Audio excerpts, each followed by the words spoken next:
Ladies and gentlemen, welcome back to Cornell's playthrough of Castlevania Legacy of Darkness. We are continuing the Tower of Ruins, and holy shit, this part of the level.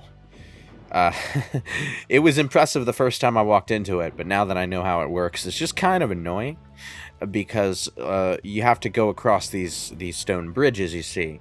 But, as I'm about to demonstrate, certain parts of the bridges will just collapse. Oh no. You are you are not high up enough to take damage from this, thankfully, but you're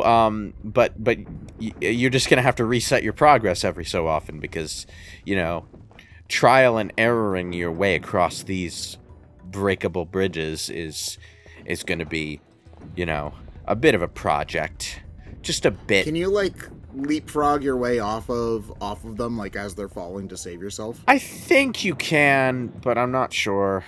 I think it would probably be difficult to jump backwards back onto the safe passageway as soon as you make it. As soon as you realize that I can see you're tiptoeing. Run for it. Okay. So I was wondering if it was dependent on the texture on the ground, but it's not. It can just be anything. All right. Ooh boy. Okay, so Tower of Ruins. Lots of jumping around crumbling pillars on this part of the level. It's actually This level's such a troll.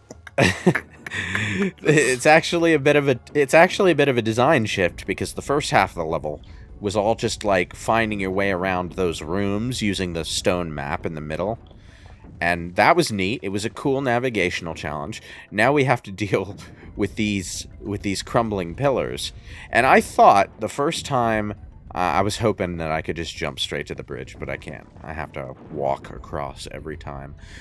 I thought the first time I walked in here that these little blocks here would crumble if you ran across them, but no, they just predetermined spots will crumble if you step on them. That's all there is to it. Not nearly as neat as what I originally thought it was, thankfully. But thankfully, yeah. Oh well, there you can tell because the seam isn't great. It is definitely weird to see this platforming style. Not that Castlevania was always about graceful platforming. It was honestly, actually, now that I think about it, somewhat similar in that it is pretty stop and go in at least the NES games, where you consider your jump and then you make your jump and then you fight some things and then that whole process continues. But it is definitely very different seeing it in 3D as opposed to in 2D. I'm just glad to have platforming back at all, to be honest. There's a lot of there's a lot of stuff going on in the Metroidvania formula that the series eventually landed on, but platforming ain't one of them. And, it's the only thing that matters is can you reach that thing or not? Yeah, and then in Lords of Shadow they did sort of have platforming, but it was more of the climby sort of God of War, Uncharted style of platforming, where you don't have a whole lot of jump to your jump, and you're climbing around a lot of predetermined ledges and shit. Oof. Yeah, it more seemed like just cinematic-y, look at this big thing we made kind of stuff, as opposed to any sort of real platforming challenge. It's just interesting to me because this sort of platforming has definitely fallen out of favor. This extremely careful which, to be fair, does have an appeal to it. There is a lot of tension about making a specific jump like this, and if you screw up, it's a big deal. This kind of shit used to be the entire point of the Tomb Raider series. Play any modern Tomb Raider now, there's barely any platforming in it. It's all about shooty bang bang gun nonsense, which is fun in its own way, but Not just shooty bang bang, but shooty bang bang, and then Laura feels bad about it. Oh, yeah. Can't forget Laura feeling bad about it. It would be wrong for her to be a cocky badass like she used to be, wouldn't it? Ugh. I mean, to play devil's advocate here for a second, and speaking as someone who who hasn't played any Tomb Raider game and has no connection to that franchise, period, it's just a matter of execution. Like, oh yeah, you can have a character who's haunted by the consequences of their actions and have that be a good character. You can have a character who's a cocky badass and have them be a good character. I will say that the former character tends to have more depth in general, but that doesn't necessarily make them a better or worse character. It just means that, that is what they are. I mean, the first game, it was okay because it was supposed to be like a reboot, and it's like, oh, this is the first time she's killed anyone sort of thing. By the time you get to the third game, it's kind of like, okay, we get it. It's mostly that the game that the reboot series spent 3 whole games on that character arc that bothers me. When it felt like they were already like at the point where Lara was ready to transform at the end of the first one, they even have this big dramatic moment where she picks up Rosh's second gun and dual pistol blasts Himiko into oblivion. But ow. That there's a lot of Looney Tunes shenanigans happening in this for some reason. Yeah, I think if it's the way you guys say it is, then that does make sense, where it feels like the game is treading water as opposed to doing. Because I should say, I mentioned that the cocky badass tends to have less depth, but that's not inherently the case. You can definitely have a interesting character arc for a more confident Lara that isn't just like some flavor of what have I done crawling in my skin kind of stuff. In point of fact, when Tomb Raider 4 came along, the last revelation, and Lara Croft died, that was actually a character arc. Because the game begins with her and her mentor raiding a ruin when she's young, right? And she warns him that he should be that he should be more respectful of the shit they're doing, and how dangerous it is, and how dangerous the things they're messing with is. And he gets caught in a trap and basically almost dies. He comes into the story later in a wheelchair and everything, living with the consequences of his arrogance. And by that point, Lara is an adult, a seasoned adventurer, and just as cocky as he was. So, the entire plot is her cleaning up the mess she made at the beginning of the game by unleashing Anubis. I think it was Anubis, some Egyptian god of destruction. She got 2 grabby hands with an ancient artifact, ignored the warnings that were on display, and almost ended the world. No big deal. Why didn't she just challenge it to a children's card game? That's what all Egyptians do. And at the end of the game, she gets buried alive in a tomb, fixing her own problem, basically ending up exactly where her mentor was. That was her character arc for that game. And it was not only core design being extremely tired of making Tomb Raider games by that point, but also a really interesting character arc for Lara Croft as she was portrayed at that point. No, it is. That's a really good sort of tragic arrogance, history repeating itself sort of story, which is also an interesting thing to look at when, you're talking about a series that stars historians, like that's an interesting place to take things. Yeah. I do have to know, how does she end up being not dead in the sequel?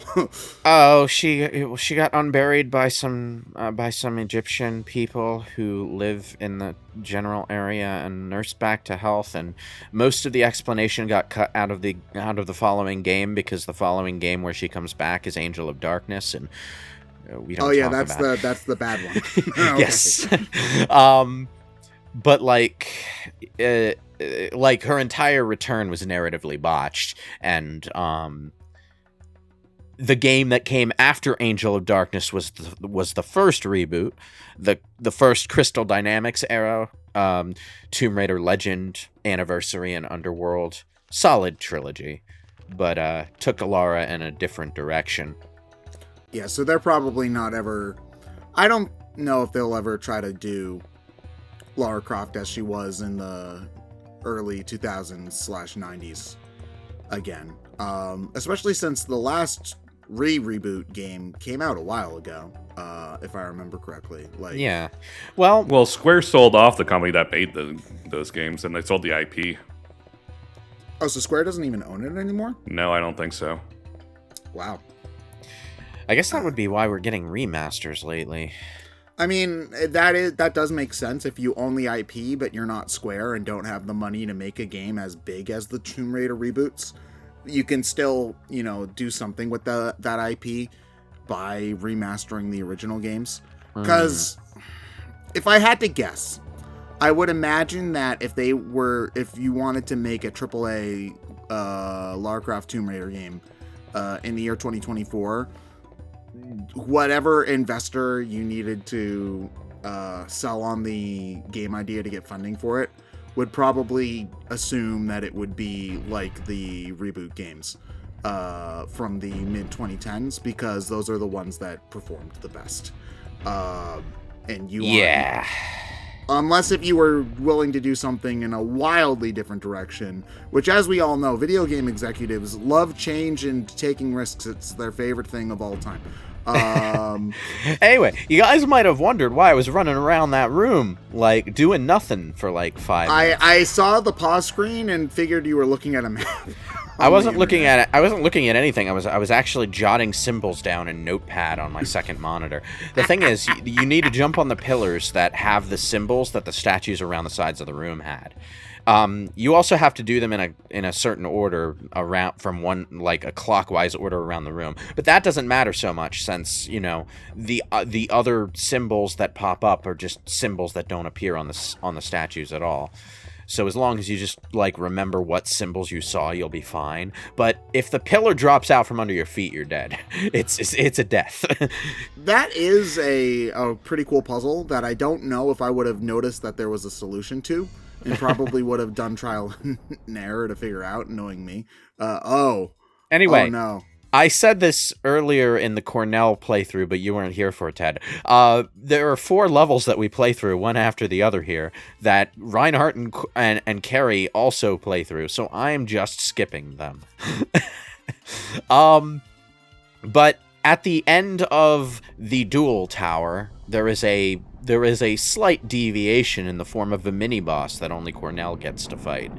So, We're gonna take a quick break here. Ow, that one always gets me.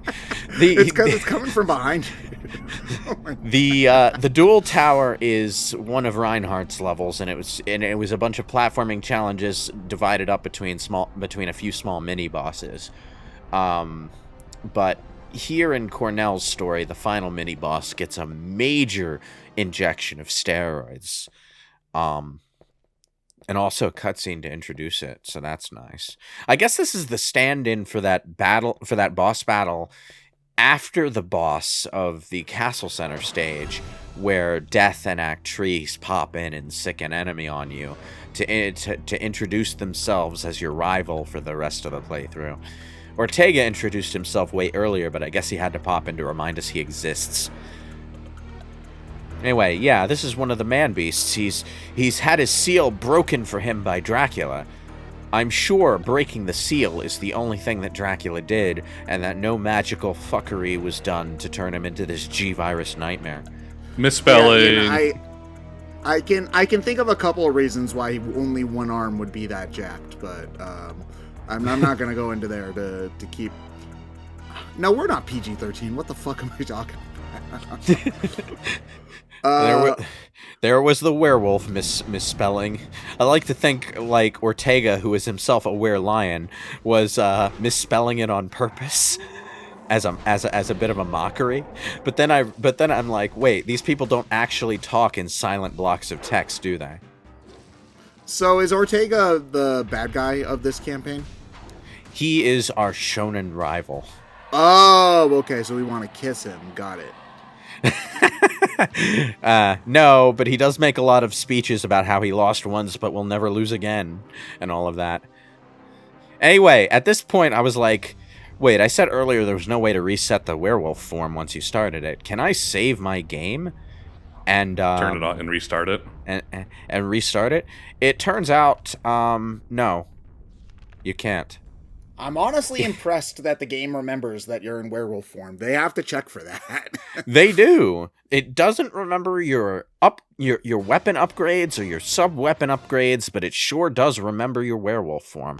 It also remembers your heart count, thankfully, but, like, when you're playing as Cornell, you just kind of have to let the werewolf form tick down if you see a section of level that you know you're not going to use it in, and you want to collect hearts, say because you want to save your werewolf form for fucking Dracula.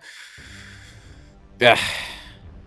At this point, I really did want to, like, use my werewolf form on Dracula. Why did I pick up those jewels?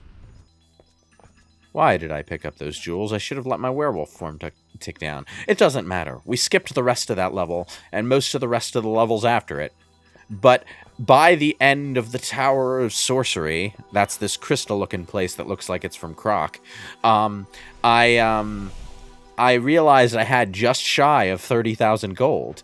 Now, if you all remember, spending over 30,000 gold, that gets you a boss fight with Renan at the end. But if you spend 29,900 gold, you're in the clear. So you haven't bought anything this whole playthrough, I'm guessing?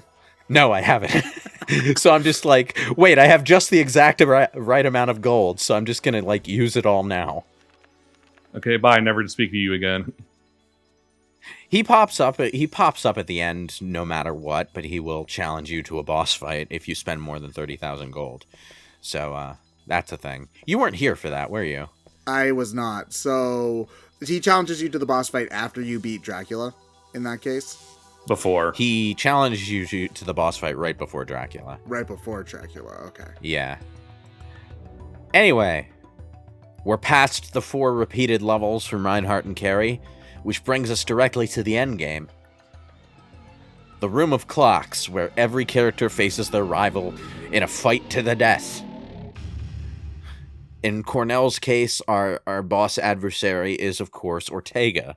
But, obviously he's been having Dracula do some magical screwing around with his man-beast seal thing.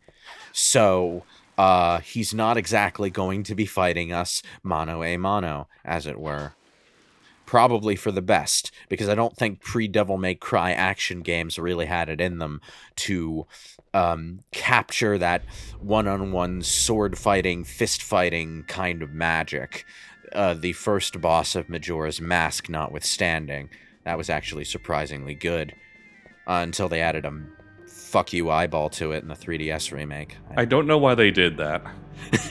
I know why they did that. They wanted to make it more like a Zelda boss. But, that was the problem. Ugh. The bosses in Majora's Mask are so good precisely because they break those conventions. Because the designers didn't want to get stuck too hard into a formula. Yeah, God forbid you do something different with the Zelda series at that time. Oh, now you love Majora's Mask. Well, I mean, you say that as a joke, but I feel like people give Majora's Mask way more praise nowadays than they did at the time. Oh, they definitely did. Like, a lot more. Yeah.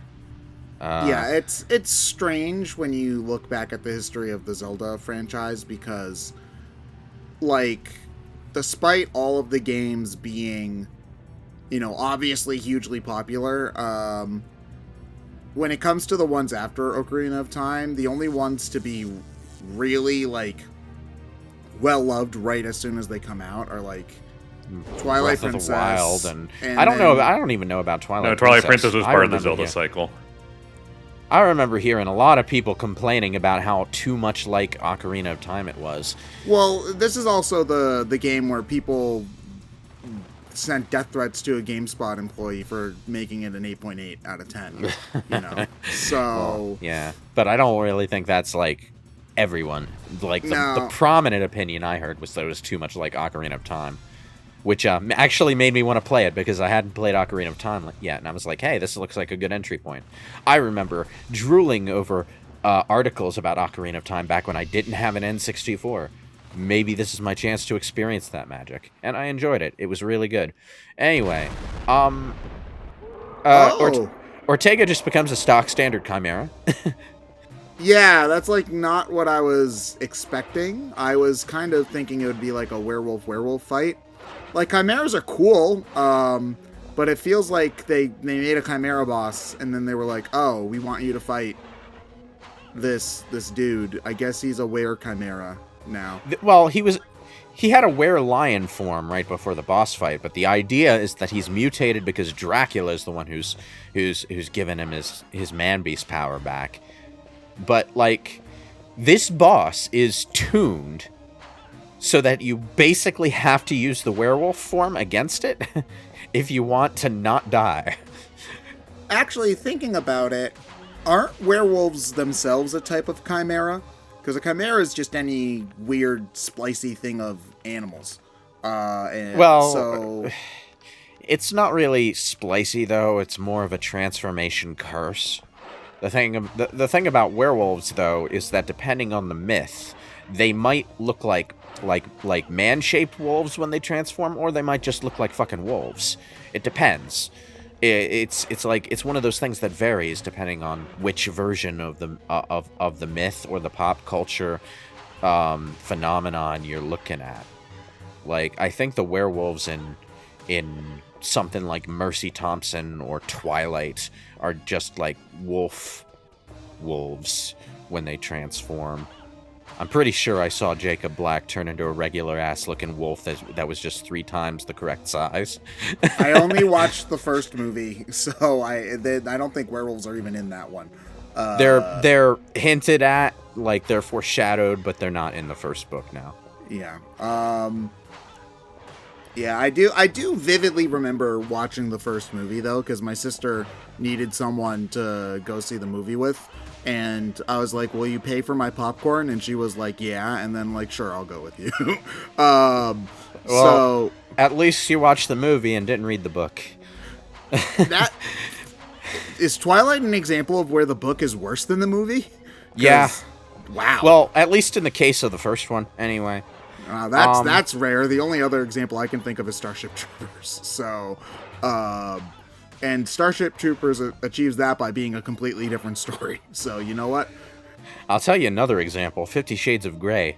Just the first movie, though. The second and third just kind of like, no, those were bad. Yeah, I mean, I have complicated opinions about 50 Shades of Grey because 50 Shades of Grey came out, like, what, the early 2010s, right? Like, so at that point, I was mature enough to be like, guys, we don't need to make fun of middle-aged women for reading porn. You watch enough porn on your own, all right? Just let them have this. But with that said, I had no interest in reading 50 Shades of Grey or watching 50 Shades of Grey because, again, I could look up real porn on my computer, so... What makes 50 Shades interesting is how phenomenally terrible it is, because it is literally just a Twilight fanfiction with all of the names changed. I do know that much. I also know that certain BDSM people are not happy with it because of certain portrayals of certain BDSM things that are... Well, basically every portrayal of everything in that book is terrible, yeah. Yeah. But, like, it portrays, like, the culture as being more, like, predatory than it is in real life. Again, I haven't read the book. I don't know. Well, it's because the hero of the story, Christian Grey, is damaged and only needs BDSM to deal with his damage. So, you know, by extension, it's kind of portraying the whole lifestyle as being damaged. Oh, wait, and hold on, because the main character loves him enough, she can fix him, right? Yes. Actually, yes, that is the entire plot. No, let's go. Except it's not. It doesn't even handle it well within its own terms. So yeah, I'm not gonna go into it super hard because we got like a minute left. But there is a really good series of video essays called A Lukewarm Defense of 50 Shades of Grey by Folding Ideas. It is an absolutely fantastic video essay that I occasionally just turn on in the car because it's that rewatchable. I do like folding to. ideas. I haven't watched his stuff in a while, but yeah. I'm not surprised that we talked about Twilight and 50 Shades of Grey while this boss fight went on, because it wasn't very remarkable. It was only so long because I insisted on not using my werewolf form. I did use my werewolf form during my practice run, but what I found out was that, yeah, you can steamroller Ortega with your werewolf form, but then you'll end up not having enough hearts by the Dracula fight to use your werewolf form effectively during the Dracula fight. So I decided I would rather use my werewolf on Dracula, so I fought Ortega without it. It turns out he's extremely tanky unless you can hit him while he's breathing fire or something. For some reason, he's a lot more, vulnerable to damage when he's doing that. But he rarely does it. He just jumps at you a lot. Stop doing that, Ortega. I think it would have been a more cool boss fight if he, started in the were form and then transformed again to the Chimera after the fact. Yeah, that would have been a lot better. Also, why is your werewolf power causing you to explode? Ortega, why did that happen? Oh, he did explode. Oh, shit. His power was overloading. He had to jump off the castle to sacrifice himself. Also, he told us where we could find our sister because, last-minute redemption arc. Except for Darth Vader, where it actually kind of worked, I hate redemptions at the last second that end in death. Well, that's the whole point of Darth Vader, isn't that it was that it wasn't at the last second. The whole movie is about Luke trying to save Vader. Yeah, I know. It works with Darth Vader. But, last-minute redemptions where the villain dies, and it's portrayed as that making up for things. Not really. No. No, it doesn't. You still murdered 12 people, Clark. The appeal of a redemption is what goes on in the character's head, You kind of have to spend some time on it. Ugh.